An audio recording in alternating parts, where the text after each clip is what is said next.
A stillness hung in the skies above Earth like a held breath. It began without warning. No flashing lights, no thunder from the clouds. Just a silent shadow creeping across the morning sun. In the blue sky above Washington, D.C., a shape appeared. Massive, black, and slow-moving. It floated without sound, larger than any aircraft known to man. Cameras clicked, phones pointed upward. People froze mid-step on sidewalks and highways.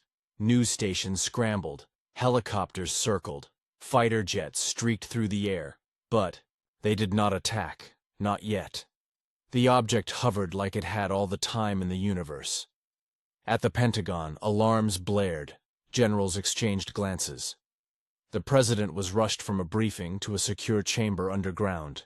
Yet there was no demand, no message, no beam of destruction. Then, a voice came, clear, mechanical, yet calm. It echoed through every radio, phone, television, and speaker on Earth. We come in peace. We are explorers, not conquerors. May we speak? The message was translated in all languages. But the ship had not come for the world. It had stopped above one nation, the United States of America. Inside the strange ship, creatures observed Earth with focused curiosity. They were tall, thin, and covered in smooth gray skin. Their eyes were large, glowing with a faint silver hue. They had studied thousands of worlds before this one, yet Earth puzzled them.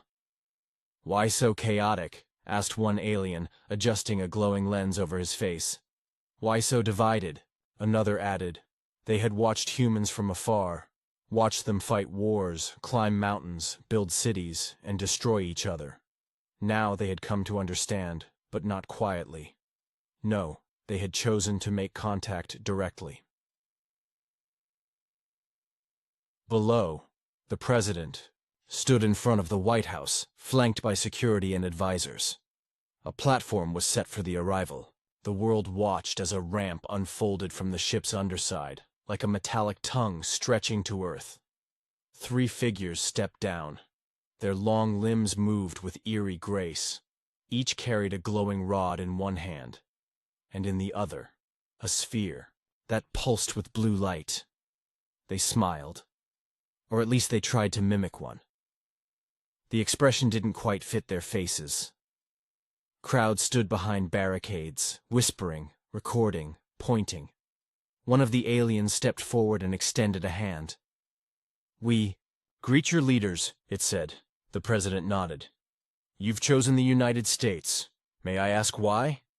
The alien paused. "Because your country is the loudest." Laughter rippled through the crowd. Even the president cracked a smile. But the moment didn't stay light. As the conversation continued, unseen by all, a small drone released from the ship flew silently. Across the continent, it scanned cities, tapped into military satellites, copied signals, and collected history. What it saw was not what the aliens had expected. It found old videos of burning cities. It read files on nuclear weapons. It listened to music that screamed of rebellion, war, and pride. It recorded training exercises of elite forces, battles in deserts, and speeches full of fire and grit. It watched Americans marching in protests, shouting their pain, their hope, and their power. One alien technician stared at the screen in disbelief. These creatures, they worship strength. Another one leaned closer. No, they live it. Even when they fall, they stand again. That is not common. Inside the ship, panic began to stir. They built destruction and wrapped it in flags. They teach children history soaked in war, and call it courage. Every human is different, and yet, when challenged, they become one. The alien leader, who had smiled earlier, now frowned. He turned to his communication officer. "Prepare to pull back. This is not a peaceful world."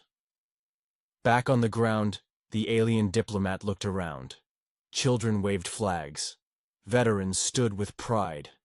Reporters asked bold questions. Everyone had opinions, and no one looked afraid. One woman in the crowd held a sign. "Welcome, friends, but don't test us." That sign was captured by the drone. It was translated, and it shook the observers more than any missile could. Suddenly, the once bold aliens felt cold. This was not a simple planet. This was not a weak species waiting to be uplifted. This was something else entirely. In the ship's war room, the data spoke louder than words. "They built machines to leave their world," said a young alien. "They sent messages into space not to beg for help, but to challenge the stars," added another. The leader clenched his hands behind his back. "We approached with curiosity, but now we leave with fear." Below, the president offered a handshake to the alien envoy. The alien hesitated. He looked around one last time, then forced a smile.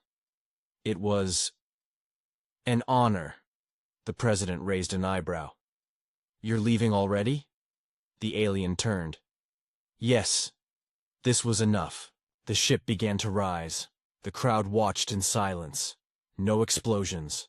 No chaos. Just a slow, silent exit back into the sky. Inside, the alien leader gave one final order. "Mark this world," he said, "and send a warning to the others. Earth is not ready, because Earth is too ready." And with that, the shadow vanished into the clouds. High above the Earth, inside a cold and silent chamber, the alien commander paced slowly. His long fingers hovered over a glowing console, pulling up image after image, each one more disturbing than the last. Around him, the room buzzed softly with the low hum of machines processing human data in real time. He stopped in front of a screen showing black and white footage of mushroom clouds rising into the sky. The words Hiroshima and Nagasaki blinked beside the scene. Another screen played a video of armored vehicles rolling through desert terrain. The next showed humans cheering as a rocket shot into space. An alien intelligence analyst floated forward, his translucent skin glowing faintly. "They are builders," he said calmly, "but also destroyers. They make music with love, but prepare for war without hesitation." The commander nodded. "They're more advanced in chaos than in peace." Across the room, another alien technician turned toward them. She displayed a series of video clips: protests, street fights, soldiers helping flood victims, firefighters saving children from burning buildings. "They survive everything," she said. "Fire, war, storms, sickness, and they come back stronger." The ship's main screen showed a split image. On one side, humans danced at concerts. On the other, they ran through smoke-filled battlefields. Their faces in both scenes carried the same intense light. Hope, rage, energy. One junior officer tilted his head. "They feel everything more deeply. That makes them unstable." "No," replied the commander. "That makes them dangerous. It means they won't stop." He gestured for more information. Holograms rose from the center of the room, maps, timelines, inventions. Humans had moved from spears to satellites in a blink of galactic time. Their cities grew, collapsed, and grew again. No extinction event had defeated them. No war had broken their spirit. "They have no pattern," said the analyst. "Most species follow cycles. These humans shift, adapt, evolve fast." A deep silence followed. Then, the commander asked, "What is the source of their strength?" The technician pointed to a rotating globe. "Conflict. Their strength comes from pressure. They sharpen themselves with struggle." The commander folded his arms. "What species chooses to live in danger?" No one answered. Instead, they watched another clip. A man with no legs ran in a race with metal blades strapped to his knees. In the background, thousands cheered. On another screen, children played chess in a city that had been bombed 5 years earlier. The alien leader walked past the screens and placed both hands on the observation window. Earth looked peaceful from afar. Blue oceans, green forests, swirls of cloud, but now he knew better. "They are not what they seem," he whispered. An alert chimed. A scout team had returned from their surface walk. The ship's doors slid open with a hiss, and 3 aliens stepped inside. Their suits were scratched. One limped. Another had his helmet dented. The third simply stood with wide, stunned eyes. The yacht commander stepped forward. "Report." The first scout said nothing at first. Then he spoke slowly. "We visited 3 locations: a quiet town, a military base, and a farm. We approached with caution. We left with fear." The commander frowned. "Explain." The second scout shook his head. "They saw us. Through cloaks, through barriers. They felt us. Their instincts are too sharp." The third scout finally spoke. "One of them looked directly at me through our invisibility field. He didn't even flinch. He just raised a camera and smiled." "Did they attack?" asked the commander. "No," said the scout. "They didn't need to. We understood their message. They were not afraid." The chamber grew colder. Fear was something the aliens rarely felt. But now, it settled into every corner of the ship. A science officer pulled up data from the scout mission. Wildlife footage from North America played next to it. Bears, wolves, eagles, sharks. Then side-by-side images showed American sports. Football tackles, boxing knockouts, wrestling flips. "Even their games are brutal," the officer muttered. The commander raised a hand to silence the room. "Enough," he said. "We came for answers. We found them." He turned to the ship's navigation team. "Send our findings to the High Council. Mark this planet as unpredictable. High threat. No further engagement without preparation." An older advisor stepped forward. His face was calm, but his voice trembled slightly. "Are we retreating?" The commander didn't reply at first.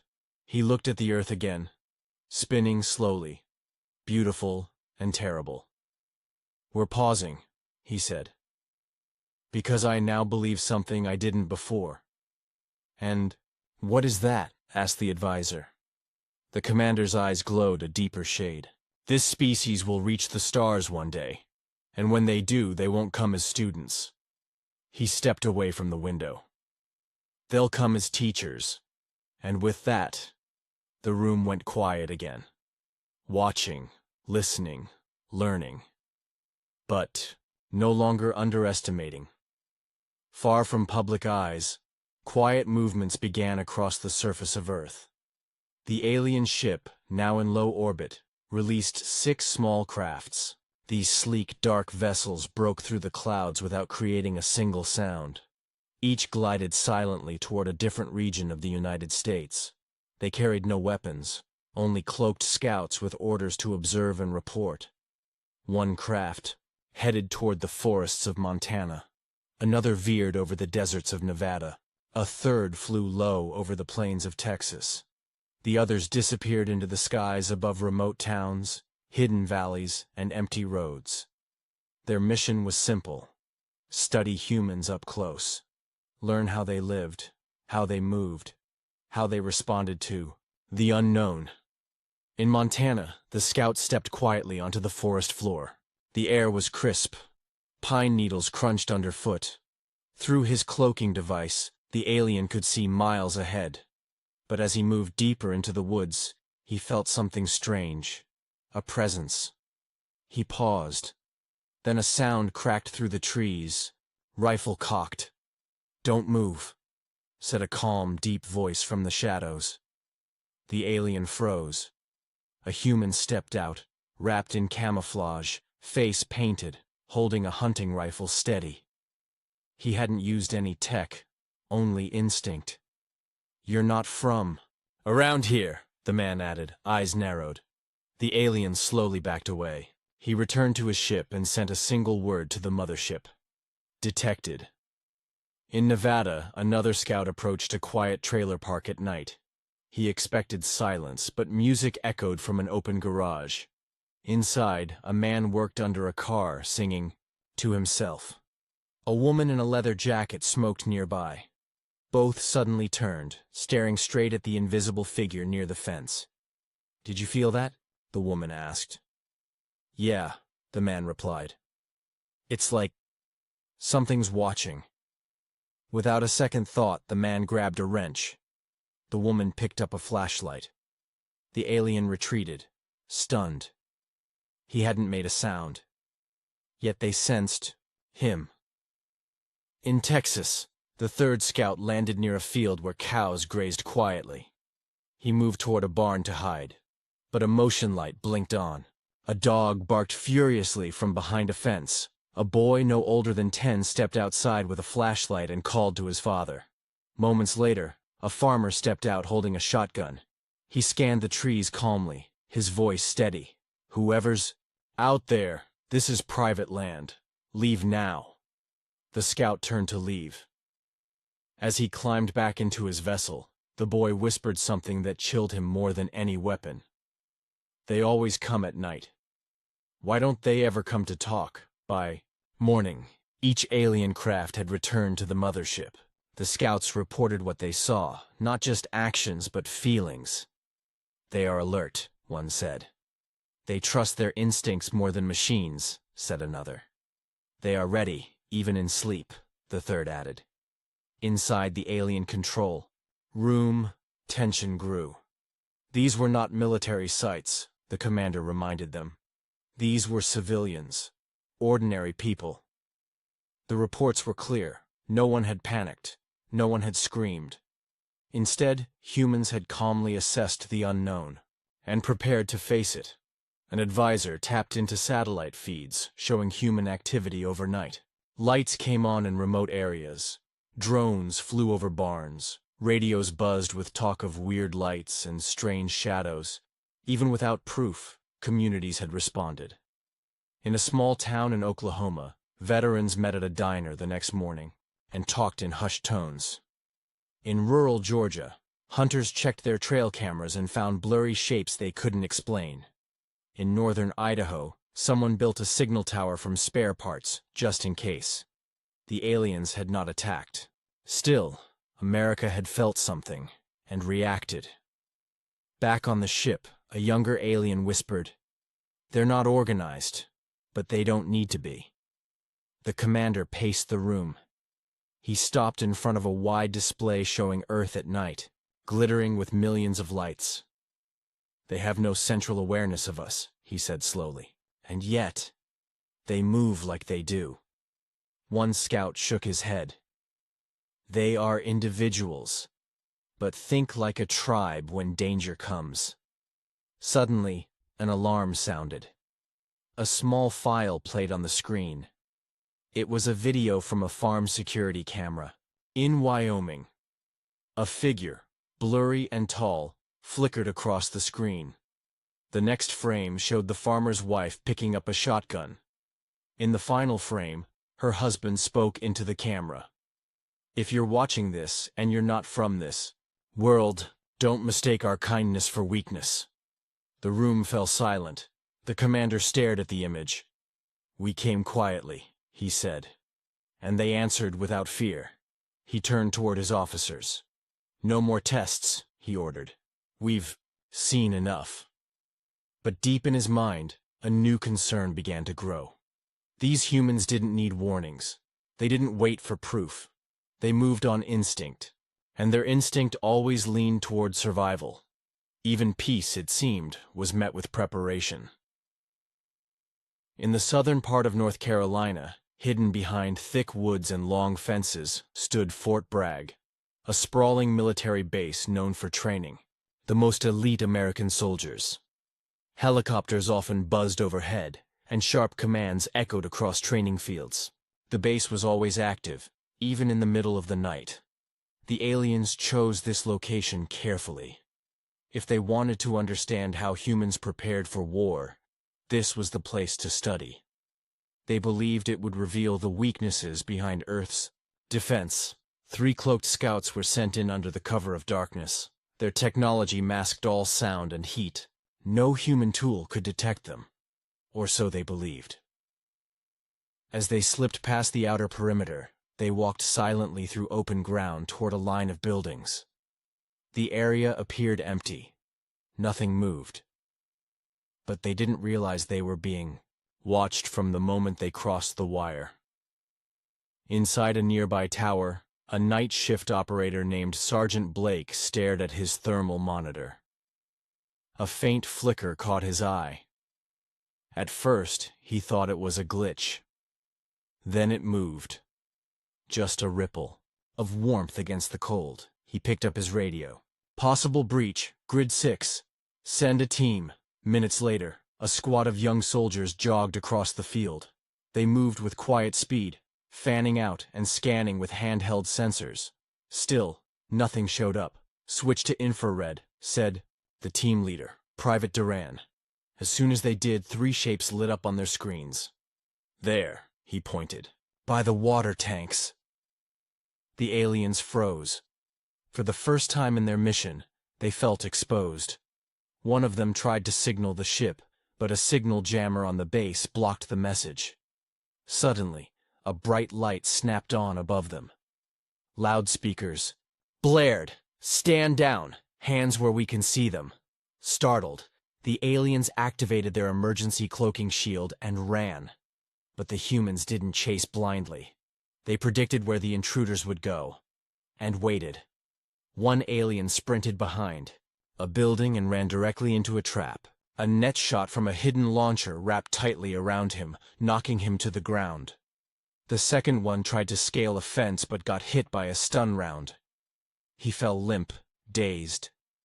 The third, the smallest of the group, managed to slip past the line. He dashed toward the trees, hoping to escape. But as he reached the edge of the woods, a shadow dropped from above. A young soldier, barely 20, tackled him to the ground. The alien hissed in frustration. He had trained on 6 worlds. Yet this boy had beaten him with only a rope and a flashlight. Within 20 minutes, all 3 were captured and carried to a holding area. No injuries, no casualties. The mission had failed without a single shot fired. Inside the base's underground bunker, military experts examined the strange gear taken from the aliens. Lightweight, powerful, and unlike anything seen before. One scientist whispered, "This tech is at least 50 years ahead of us." But another officer shook his head. "Doesn't matter. We caught them anyway." Meanwhile, the base commander stood face to face with one of the captured beings. The alien, restrained but unharmed, refused to speak. He stared forward, eyes cold. The commander placed a tablet on the table. A video began to play. It showed soldiers training in brutal environments, swamps, snow, deserts. They carried heavy packs, climbed walls, swam through rivers, and ran for miles. No alien needed translation to understand what it meant. "They start this at 18, the commander said. "Sometimes younger." The alien narrowed his eyes. Then came another clip. Soldiers laughing in mud after drills, helping each other up, sharing food and stories. "Not machines," said the commander. "Humans. Together. Always." The alien shifted uncomfortably. Back on the ship, the alien commander received the full report. The scouts had been outmaneuvered, caught, and studied. And the humans had done it without advanced tools. He leaned back in his chair. "How many guards were stationed at the base?" "Only a few dozen, Commander." "How many casualties?" "None.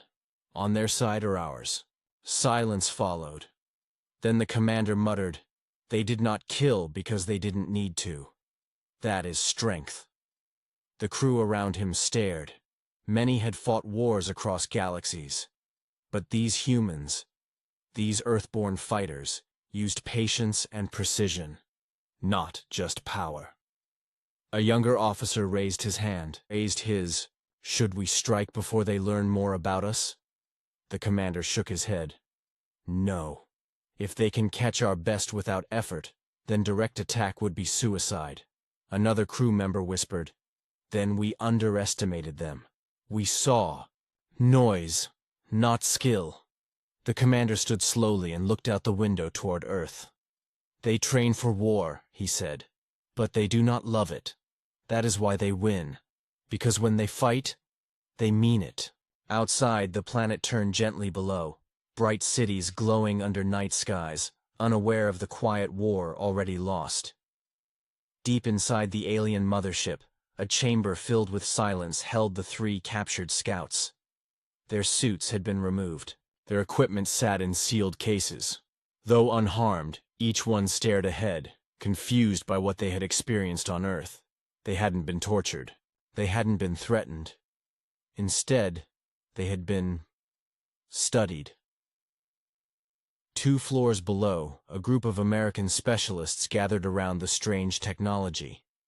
Military experts observed every wire, every circuit. Scientists took careful notes. Even a team of psychologists had been called in, not just to examine the aliens, but to understand their behavior. Among them sat Dr. Evelyn Park, a calm and thoughtful expert in human behavior. She had studied soldiers, spies, and trauma victims, but now she faced a challenge unlike any other. They are afraid, she said to the officers, but they won't show it. Their pride is stronger than their logic. Then how do we talk? To them? Asked General Harris, folding his arms. Not with words, she replied. We show them who we are. Moments later, she entered the holding area. One of the aliens looked up. His eyes followed her closely as she placed a tablet on the table. A video began to play. It showed scenes from human history, conflicts, disasters, and recoveries, cities destroyed by earthquakes, neighborhoods rebuilt after floods, firefighters rushing into burning towers, doctors treating wounded soldiers, volunteers feeding strangers during wars. The alien tilted his head, confused. These are not victories, he said. Why are you proud of suffering? Dr. Park leaned forward. Because we don't give up. Every time the world breaks us, we rebuild. That's how we win. The alien remained quiet. The video changed. It now showed a chessboard. A man stared at the pieces. His opponent was a young girl. She smiled as she made her move. The man froze, surprised. She had trapped him. Dr. Park turned to the alien. That's a child. She beat a master, not with strength, but with thinking. The alien narrowed his eyes. He had trained in logic, strategy, but he had never seen this kind of playfulness used with such effect. In the command center above, reports came in from Earth. Analysts had cracked part of the alien tech using trial and error, aided by a teenager, who recognized a pattern in the language. He wasn't a soldier, just a curious high school student from Kansas.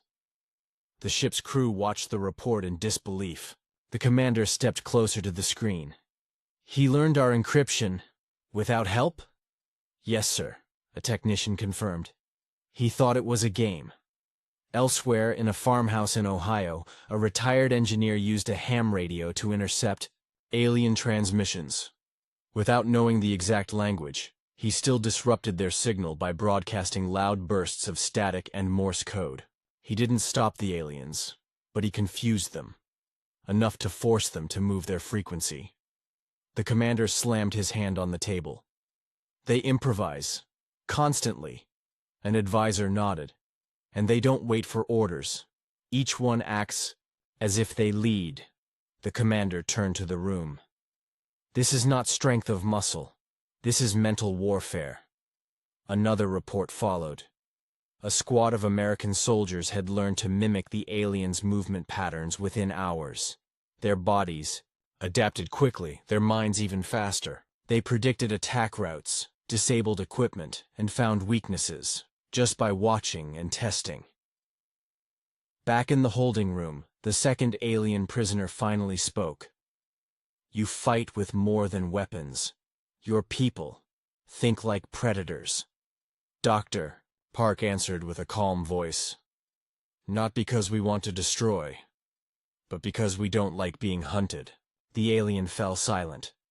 Upstairs, in a sealed room, a group of engineers reviewed alien blueprints. One of them, a quiet woman who used to build drones for fun, found a flaw in the ship's energy core. It wasn't major, but she noted that a basic pulse wave could cause it to reboot for 5 seconds. Just 5. But 5 seconds of darkness in a war could mean everything. When this detail was reported to the ship, panic broke out.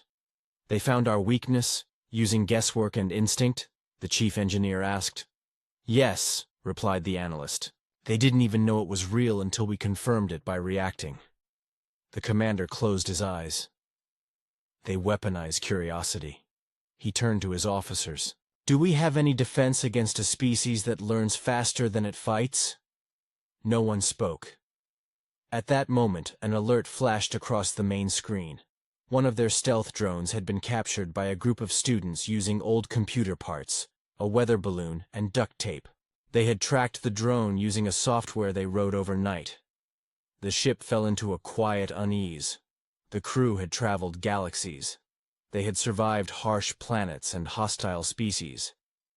But never had they met a race that treated unknown threats, not with fear, but with excitement.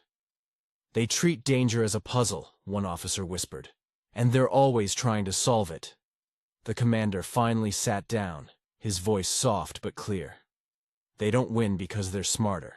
They win because they never stop trying. He paused. And that, he added, makes them unstoppable. The alien commander stood in silence, eyes fixed on the dark planet below. He had waited. He had observed. But now, patience felt like weakness. The humans were learning too quickly. Every step forward by the alien scouts had been met with resistance, and often with unexpected skill. A message from the council arrived, carrying one clear command: test their limits. Within moments, plans were drawn. A team of 5 elite soldiers would be deployed in a targeted strike. No destruction, just a show of force. Their goal: penetrate a major U.S. defense hub, extract data, and return without detection. The chosen site was a classified installation in Colorado, hidden inside a mountain. The aliens believed the remote location would make it vulnerable. They were wrong. As the alien pod descended through the atmosphere, it shimmered like a falling star. Invisible to radar, silent to sonar, it entered American airspace undetected, or so they thought. A lone radar station in Nebraska picked up a strange anomaly. It wasn't a strong signal, more like a flicker. A retired Navy pilot working as a technician noticed the shift. Instead of dismissing it, he made a call. Within minutes, a warning was sent to Colorado. Inside the hidden base, alarms stayed off. There was no panic. Instead, calm voices moved across the control room. Possible threat incoming, coordinates locked. Engage protocol shade. Outside, a dozen civilian-looking vans rolled into position around the mountain. Each carried equipment disguised as ordinary tools. But inside the boxes were advanced sensors, jammers, and high-frequency transmitters built by engineers who once worked in America's secret projects. The alien strike team landed just as a fog rolled in. They didn't know the fog wasn't natural. It had been released from hidden pipes to block their visibility and confuse their readings. One alien tried to scan the area but found only static. Another reached for a map but found the terrain didn't match. They've changed the landscape, one said. No, another replied. They've changed us. Our readings are false. Suddenly, a net dropped from above. One alien vanished into the mist. From the trees, bursts of light flashed. Not gunfire, but blinding pulses that overloaded alien visors. One soldier staggered, then fell to the ground, stunned. The rest ran. But each path was blocked. One by tripwires. Another by sudden sound traps that released sharp noise bursts tuned to alien hearing. The last soldier stood alone, turning slowly. From the fog, a figure stepped forward. Not a soldier. A woman in her 60s, holding a walkie-talkie, stood calmly in the path. The alien raised his weapon. She didn't flinch. "Go ahead," she said, voice steady. "But you're not leaving this place if you do." He hesitated. Behind her, more figures appeared. Men, women, some young, some old. None held weapons, but all of them looked ready. The alien lowered his arm. He had trained for war, he had studied thousands of species. But this was not fear. This was resolve. Back on the mothership, the feed from the strike team went dark. "They were stopped?" one officer asked, stunned. "No casualties." "Reported," the analyst replied. "But all were captured or disabled." "How?" The answer came slowly. "They were outsmarted. Outsmarted by civilians." Panic moved through the command room. The commander stood rigid. "Prepare countermeasures," he ordered. But before they could act, something unexpected happened. A signal was broadcast from Earth, directly to the alien vessel. It was not from any government. It came from a small, unknown relay in a private lab. The message was simple. No threats, no demands, just a video. It showed farmers working in harsh weather, teachers guiding students, firefighters walking into flames. Then, footage from the mountain base, locals helping carry the injured. "Alien to shelter." The final frame held one sentence. "We protect each other." On the ship, silence returned. The commander sat down, breathing slowly. "They're not a race," he whispered. "They're a force. And they don't act out of fear, but duty." A junior officer stepped forward. "Should we strike now?" "No," the commander answered. "We've tried fear. We've tried silence. Both failed." Another report came through.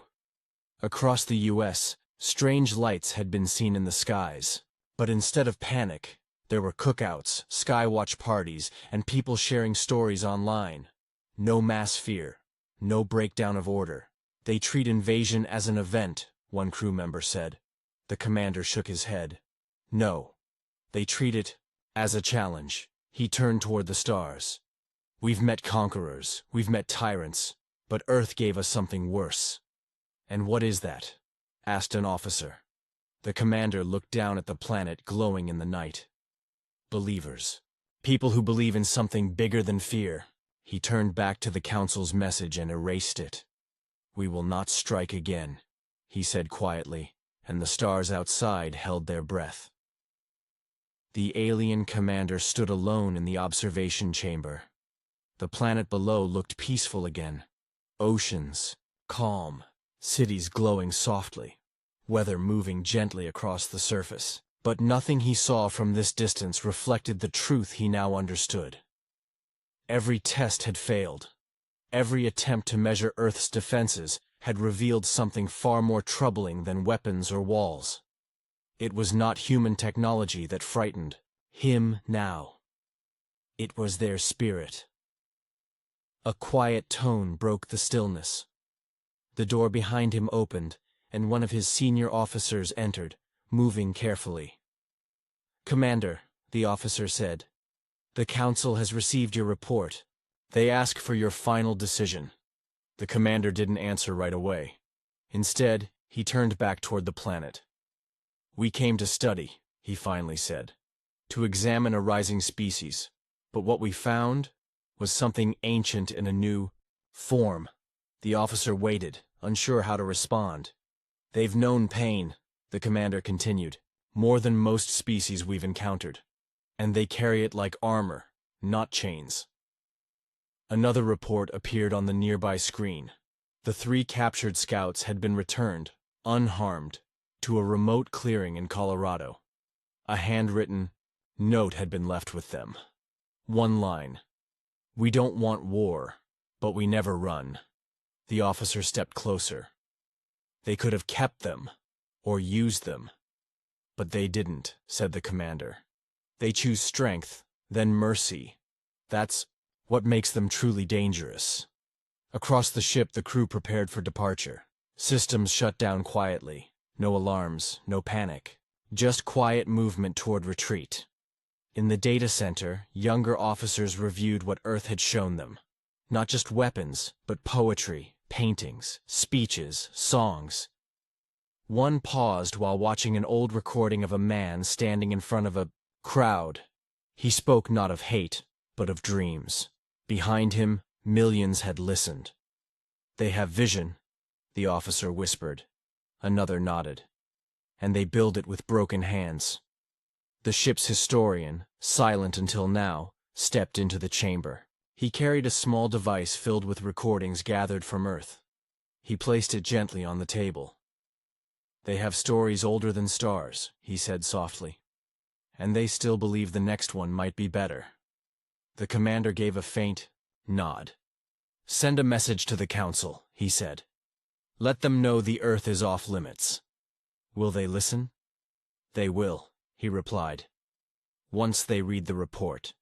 The historian paused. "And what will you say in your closing statement?" The commander took a long breath, then spoke quietly. "Earth is not a threat because of its firepower. Earth is a threat because its people rise when others fall. They heal while still bleeding. They forgive, but never forget." He turned back to the window. "They didn't conquer space. Not yet, but they've already conquered fear." The ship's engines began to warm. A low hum passed through the walls. In the communications room, a transmission was prepared. It was not a warning, not a threat, but a record.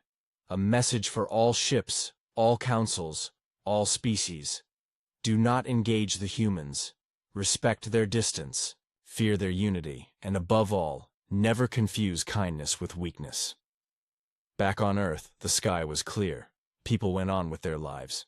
Children laughed in playgrounds. Workers fixed broken roads. Farmers fed livestock before sunrise. Most didn't even know what had happened in the stars above them, and that, the aliens had learned, was part of humanity's strength. They didn't need to announce their power. They simply carried it in their actions. On a small farm in Idaho, a girl pointed at the night sky. "Look, Grandpa, a star is moving." The old man smiled, his hand resting on her shoulder. "Maybe someone up there came to visit. Did they stay?" "No," he said. "I think they saw enough." The ship lifted silently, leaving Earth's orbit like a shadow fading before dawn. No lights blinked, no trails remained. But every crew member on board felt the weight of what they were leaving behind. Not just a world, but a lesson. In the command center, the commander looked once more at the image of Earth. He pressed a button and saved the planet's data into the archive. "Mark this one," he said. "Category?" the technician asked. The commander didn't hesitate. "Unbreakable,"